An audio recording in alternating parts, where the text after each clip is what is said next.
So, on to tonight's guest. Well, he is, of course, the creator of The Office, Extras, and his latest global hit show, Derek. There he is. Now he's back in the UK for a big charity gig as David Brent, and he's also just released the first series of Derek on DVD. Please welcome Ricky Gervais, everybody. Ricky, good to see you.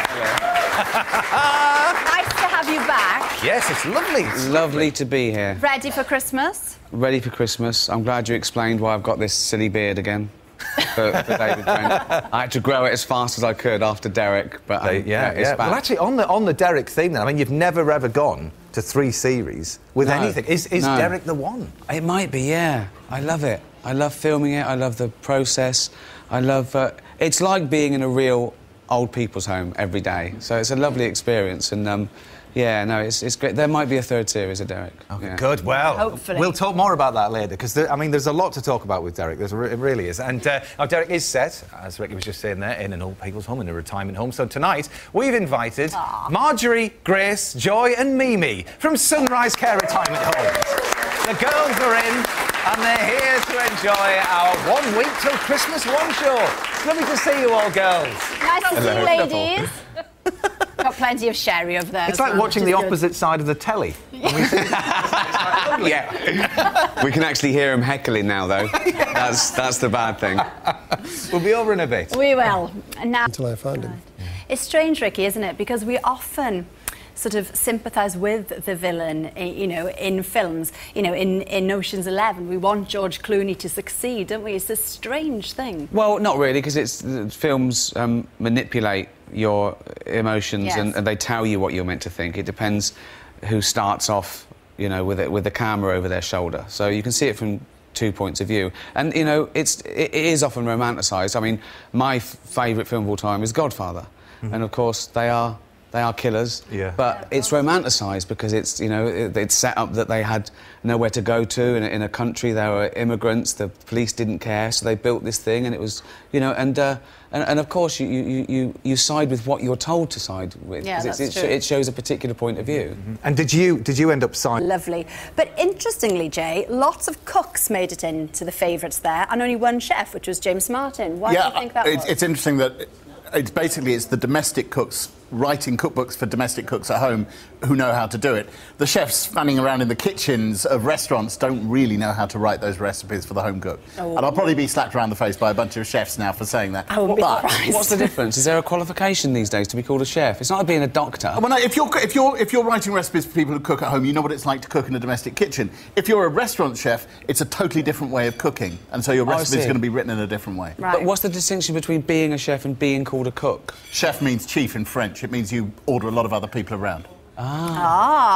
So here we've got Nigella's famous potatoes. Now, Ricky, they coated in semolina to make them crunchy and nice. But, Jay, there's a different secret, isn't there? There is a different secret. The reason Nigella's potatoes beat off the hairy bikers is because they are cooked in double the amount of fat. They are 3 times the amount. Basically, these are deep fried in the oven. It's an enormous amount of fat. So it goes in there and it just deep amounts of fat. It's really nothing to do with the semolina at all. And what we saw there was, you know, loads of recipes that were kind of similar, like the sprouts. You know, Gordon's got sprouts, James got sprouts. I'm sorry, he said Nigella beat off the hairy bikers. What? I'm not allowed to laugh at that. Now, Ricky, this is a tea time show. Yeah, but I'm allowed. I mean, don't give me dirty looks. He said it. Move on. We'll move on. The interesting thing is when you look at the cookbooks, all of them have very, very similar recipes. And I think it's basically, there are only so many recipes you can come up with for sprouts with bacon and sprouts with pancetta, and they're all going to look the same. Yeah. Everything sounds like an innuendo now. Now, Nigella's turkey's here. Would you go to the trouble, Jay, of dunking Nigella's turkey in brine overnight? No, it's a very good way to... Who's Brian? Brine. Oh, sorry. Salted water. It's a very, very good way to make a turkey tender. The problem is you need to have a big enough bucket and you need to be able to get the bucket into the fridge. And that's the only way you can do it. Sorry. Right. I'm so sorry. I'd like to apologise. Ricky has been a very naughty boy. I'm so sorry. Over to Matt and the ladies. Matt. I know, the watcher inbox. Yes. Now then, Ricky, your latest character is a bloke called Derek Noakes. Tell us a bit about Derek first, then. Derek's a really sort of sweet, innocent guy who's who's just really kind, and he only cares about other people. And I thought the best place to set him was in an old people's home. Okay.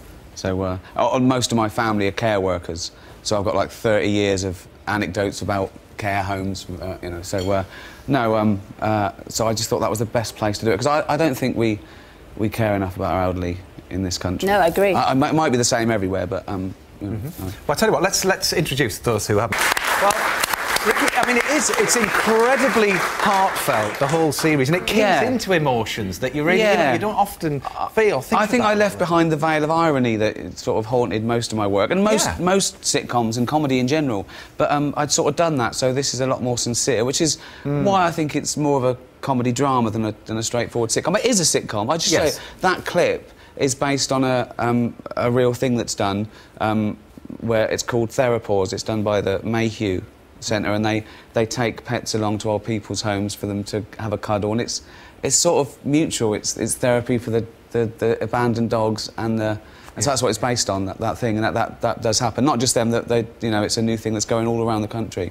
So it's great to support, I think, care homes and animal homes that do that. Yeah, and there's so many lovely moments in it within the kind of the community that's in the home. But to start with, I mean, you know, if you watch it cold, first off, you're so used to laughing at the characters that you do, you don't quite know how You're allowed to laugh at Carl because of his hair, look. Yes. You're allowed to laugh at that. An egg with sideburns is what we call him. But yeah, I think that it's funny, even people that, you know, after they'd seen it, they said, is it a comedy or a drama? And it's a fake documentary, and it's sort of based in realism. So it's like saying, what's your life, really? Is your life a comedy or a drama? Well, it's a bit of both, you know. So yeah, it's as real as, you know, you can be, really. And you've said that you'd like to be a bit more like Derek, the character. So what does Derek have then that Ricky Gervais doesn't?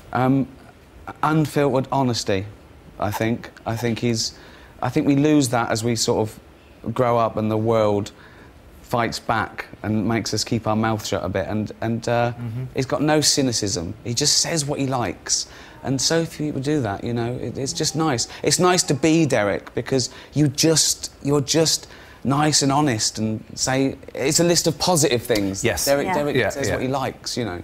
Yeah. And you said that lots of your family members, you know, have worked in care homes, and that's where you've obviously got lots of the material. It's all the women. The men are layabouts. Oh, right, lots of the women. Yeah.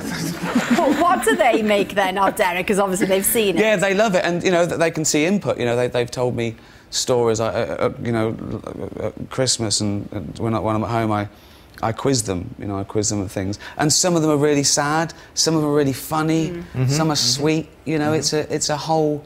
It's a whole life, you know. It's the last, you know, part of their life, and so it's ripe for drama. But it's funny too, you know.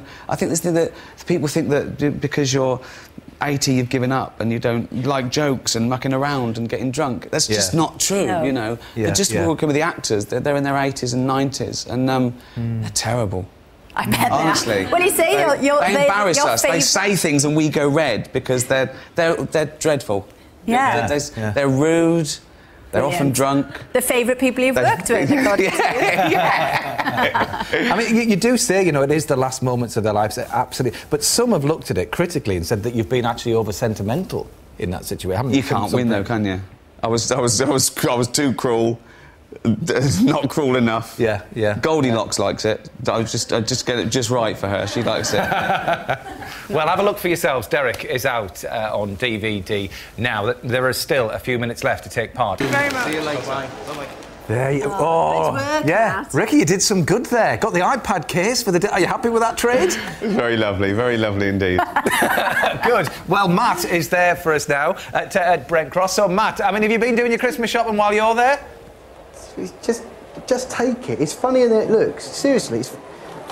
Yeah, I haven't been doing much shopping myself, but I have been discovering there are plenty of people who still have problem gifts to buy for problem people, and that's why we are now opening the Ricky Gervais present buying clinic. The doctor is in. Ricky, we want you to come up with a solution for their problem buying difficulties. Are you ready for that? No, what? Yeah, go on. Come on then, this is... Right, yeah, this is Dennis. Dennis, who are you having trouble buying for? My nephew Jason. Jason, what is he into? Basketball and bodybuilding. Jason is into basketball and bodybuilding. What do you suggest that Dennis buys for him, Ricky Gervais? A basketball and some steroids. A basketball and some steroids. Good luck finding that in Brent Cross. Thank you, Ricky. OK, next we have Helen. Who is the problem in your family? My brother Andrew. Yes. And what does he like? What sort of things is he into? He's into antiques, yes. Expensive alcohol and expensive animals.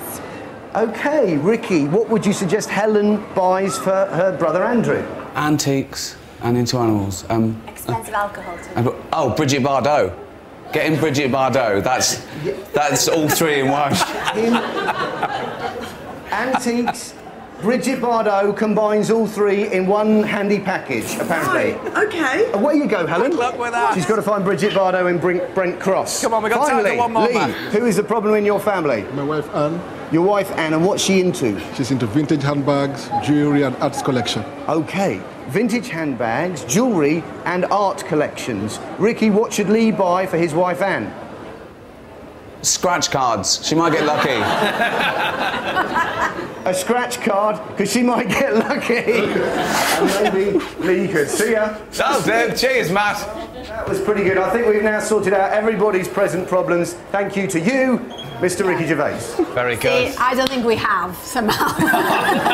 If the truth be known. We've just caused the present We problems. have, but anyway, it doesn't matter. Anyway, actually, to be honest with you, Ricky, Serves you right for putting me on the spot. I'm not responsible. Sorry, go on. we found that out in the last item. Anyway. How long is this show? It's an hour tonight. It's an hour. Oh, is that why they were saying go on Wednesday? This is a con. There's another 30 minutes. Actually, I tell you what. I should be drunk by now. It's 7:30. Do you know, Ricky? Not for another half an hour. We have had some very, very generous Yes, guests we over have. the last week. So, question is, what have you bought us for Christmas? Wow. This is a bit awkward, isn't it? It is a bit awkward. It's a bit awkward. And we feel a bit silly now, actually, because we've gone to quite a lot of trouble for you, actually. Oh, no, I feel Should really we still bad. do it? Let's just do it. Let's just do it. Okay. it? Come on. All right, then. Well, as you probably know, the Wernham Hog building in Slough, from the title sequence of The Office, is about to be demolished. Yeah. So there it is in the programme. And now there it is. Here we are. It's all wrapped up in plastic now, Ricky. Doesn't that make you feel sad? Yeah. It's going to be bulldozed. Well, so, in real life, it's known as the Crossbow House, and in our audience tonight, we've got Nick here from the company who wrapped it in plastic. So, Nick, in you come, because we asked him to grab something before the building Is that my present, the building all wrapped up? It's I in want the to bowl it. box. Hello, mate. Here we go. So open it. Go on, open it up. Oh, excellent. There we go. Quick as you can. Oh, all right, all right. What's this? Ready? You're going to love this. Oh, my God. Oh, hang on. Turn it round. So there we are. It's the R from the actual sign really? of Crossbow Oh, House. that's fantastic. This is a shot of Nick peeling it off the building earlier on. All polished and done. An R for Ricky. what do you think? I think it's an act of theft and vandalism. So, that's lovely, lovely. We thought it was a great present anyway. It is. No, it thought is. that would bring I a didn't say there was tear to anything your eye. wrong with theft and vandalism, kids. I just said it is. There's something wrong with theft and vandalism. Don't go around stealing signs to give to me for Christmas. But this is lovely. Thank you. Pleasure. Awkward, isn't it? Thanks so much. Thank you. Nick. Cheers. Thank you, Nick. Now, Ricky has brought back Slough's famous resident, David Brent, not as an office manager, but as a singer. So let's remind ourselves of the lyrical skills he displayed for this year's Comic Relief. Let me take you down Equality Street. You never know the people you meet. At the end of the street is a golden gate. It let in love, it don't let in hate, no. Oh, yes. You talked about the beard earlier on there, Ricky, and I mean, so you mentioned these gigs that you were doing, and you sold out the London venues in 15 seconds or something. That's unbelievable. I know, it's mad, isn't it? Yeah. He's still around. He's still around in my heart and bank balance. It's great, and we're doing a big gig tomorrow with Coldplay. How did that come about? They asked me. They actually asked me in like June or July. I'd seen the thing go out on Comic Relief, and I didn't even have enough songs then. But I said, yeah, I'll do a bit.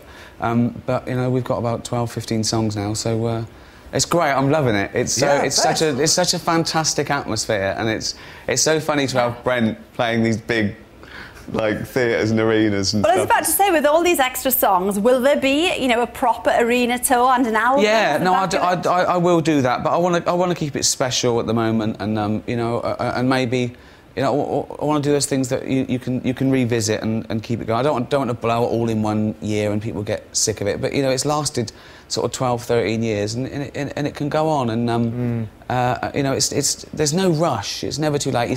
He's a real person in mine and most people's minds, and this is another adventure, him trying to be a pop star. I did that thing for Comic Relief because everyone's favourite episode of The Office, including mine, was episode 4 of Series 1, when he got his guitar out and he started singing these songs. So yeah, you just hear more of that, and I suppose it's partly nostalgia, but it's a new story as well, because he's repping and doing this thing. So that, you know, there is room for, there might be another series or you know, a special or something. How about the other characters in The Office? Because we've got Martin Freeman on tomorrow night. Oh, so what in your mind, what is Tim doing these days? What is Tim doing? I think Tim's quite happy and settled. Yeah. I think he probably is married with kids, and he's doing something that he enjoys. You know, I see him not in the rat race, really, not doing that thing, but just I think that he's I mean, I imagine Gareth being a mini Brent, still, like, you know, he is still fantasising about being called up to war. Oh, yes. But yeah. Well, we'll put that to Martin tomorrow and see what he has to say about it. Good. Now, on a different note... I'm going to find that. I'm going to find a whole lot and watch it. Cause, yeah, there was a lady literally wiping the tears away. Yeah, it's good. Favourite Christmas film, Ricky? Oh, I've got lots. They're in rotation around December. It's a Wonderful Life, Alf. Oh, good choice, yeah. Muppet Christmas Carol, already watched that. That might get 2 showings. Good. Yeah. Because, of course, now you have a real connection, don't you, with the Muppets? I know. Is it March we're going to be able to see this? Yeah, I think March 28th. I used to watch that film. I mean, I've watched it. I've loved the Muppets for about 35 years. Yeah. And I remember when Christmas Carol came out, I was jealous of Michael Caine. But now I'm in one myself. It's amazing. It's surreal. It's an honour. It's so much fun, and it's a really good film as well. So yeah, I can't wait. There's me and Constantine. There you are. Yeah. And there are some proper big Hollywood numbers in this. You know, I know. We know you can sing, obviously, I can but sing. You dance? That's all right. No, of course I can't dance. You've seen The Office. So that was as David Brent. I know, but I had to learn moves. It was a big song and dance number with a frog. It's not easy. It's not easy, and I'm awkward as well. I'm very awkward. I'm very conscious of dancing. It's so funny, dancing. It's such a weird thing to do. Who invented that? Who invented just going, sometimes I just do this? You go, have you ever watched dancing with the sound down?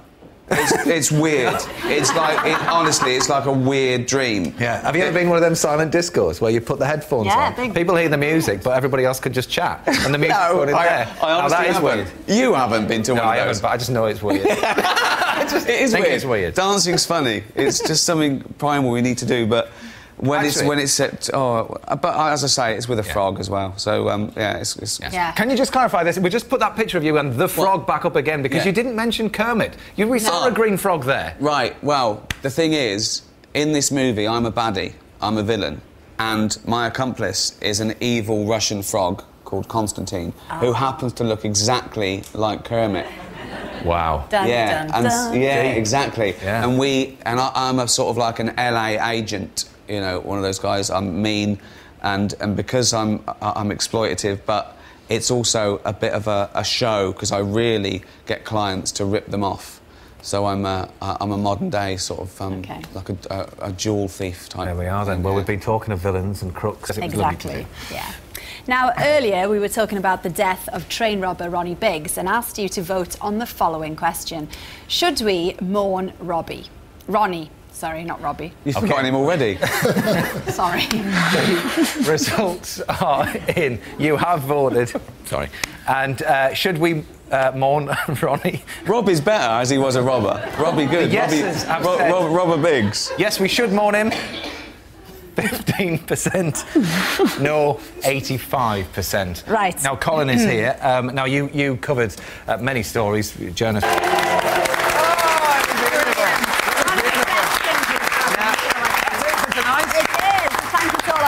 And a big thank you, of course, to Ricky Gervais. Derek is out now on DVD. Tomorrow, Martin Freeman and Amanda Baggington will be here. We'll see you at 7. Bye-bye. Bye.